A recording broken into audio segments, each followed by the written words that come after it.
Hello, I'm Dr. Marianne Teitelbaum, and today we're going to talk about colonics and why we don't recommend them in Ayurveda.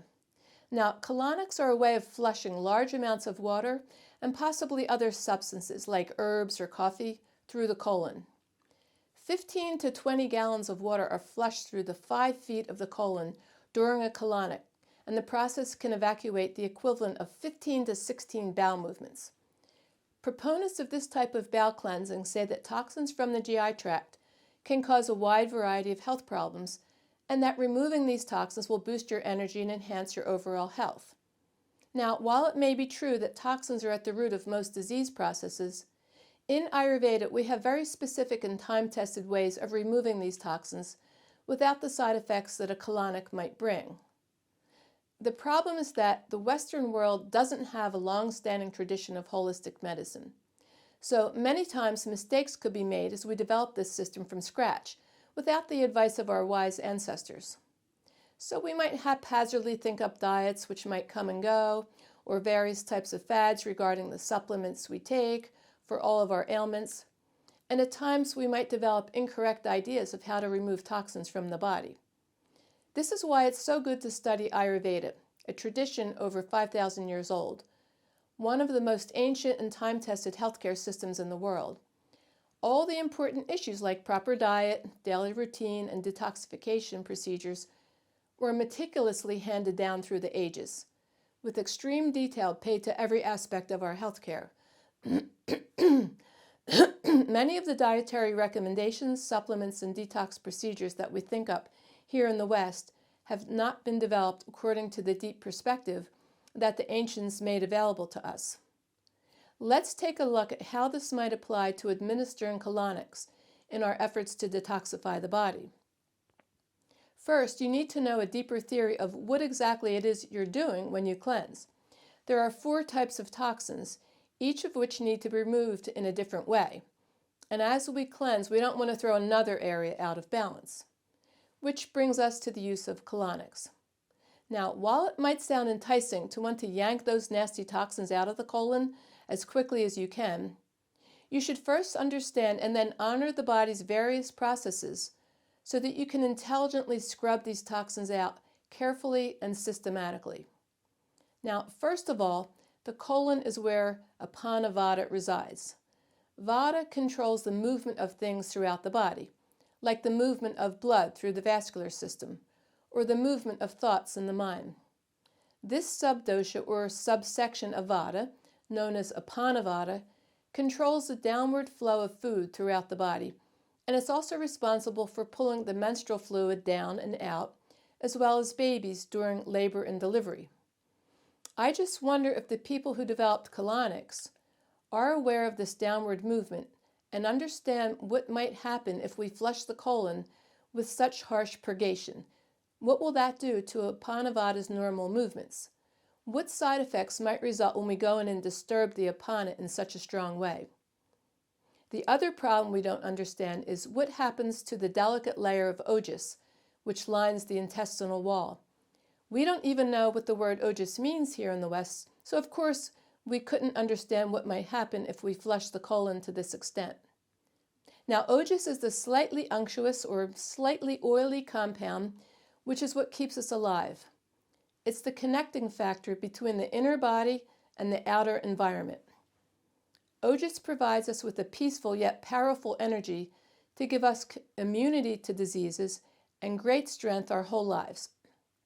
And it's our hormones and neurotransmitters. So it's responsible for dictating how happy or sad, how hyper or calm we might be. Now, when we eat our food, once it's digested and absorbed from the intestines into the bloodstream, where it then begins nourishing all 7 tissues, it's going to go through each of the 7 tissues. And it's going to go through the blood, plasma, the blood itself, the muscle, fat, bone, bone marrow, and the reproductive fluids. Once all of these 7 tissues are nourished, ogis is then made, which is the finest product of our digestive fluids. And one of the main goals in Ayurveda is to promote the production of ogis by having optimum digestion combined with eating nourishing, easy-to-digest foods. Huge emphasis is placed on keeping ogis production high so that we can live a long, healthy life free of disease.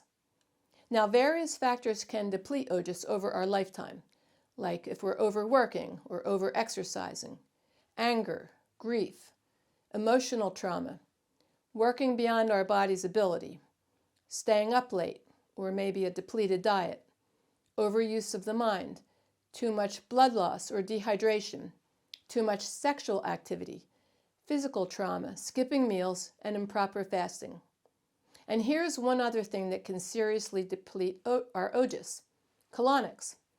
This is because Ojas is slightly unctuous, and it creates a nice coating inside the intestinal wall where it can both receive the nutrients and release toxic substances from the food we eat. This is a very important job for the colon. Colonics are so harsh and forceful that they can deplete this delicate layer of Ojas, which can set the stage for more serious diseases to take hold once we remove this intelligent layer from the colon.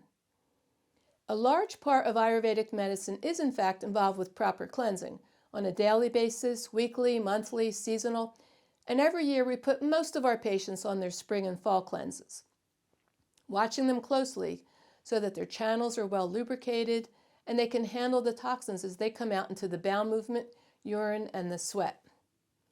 But in order to effectively take your patients through the cleanses, you have to study the 4 types of toxins, the physical channels which take them out, the areas you're removing the toxins from, like the blood, the bone marrow, the brain, the liver, the kidneys, and all the 7 tissues. This is important to understand because each area, organ, or tissue is cleansed in a slightly different way from the others, requiring different herbs and treatments. And then once you pull the toxins out, you must know how to direct them into the urine and bind the toxins and escort them out through the intestines. Otherwise, they could begin to just roam throughout the body wherever they want to go. So yes, the study of detoxification takes many years to learn, but it's such an integral part of our health that we need to take it very seriously and make sure that our cleansing processes are done in an intelligent and systematic way, tailored to each patient specifically, since everyone is holding on to different types of toxins and each of us has different capabilities of removing them, which means we have to be attuned to that particular patient's unique physiology. Some people can handle detox very well, and others have to do very slow detox over a very long period of time. And not only that, the toxins that we're all harboring nowadays, the chemicals that we've surrounded ourselves with from industry, air pollution, skincare products, pesticides, heavy metals, pharmaceuticals, and even nutraceuticals, they all have to be very carefully pulled from the body because they're very acidic and hot, and they could rupture our physical channels on the way out if we pull them out too quickly or without knowing exactly what we're doing. So yes, while I absolutely understand our need and strong desire to cleanse, we can't haphazardly start yanking out the toxins with strong detox, affecting the entire colon without understanding the consequences that could result. I hope this information helps you as you develop your detox protocols with your healthcare practitioner. Thank you.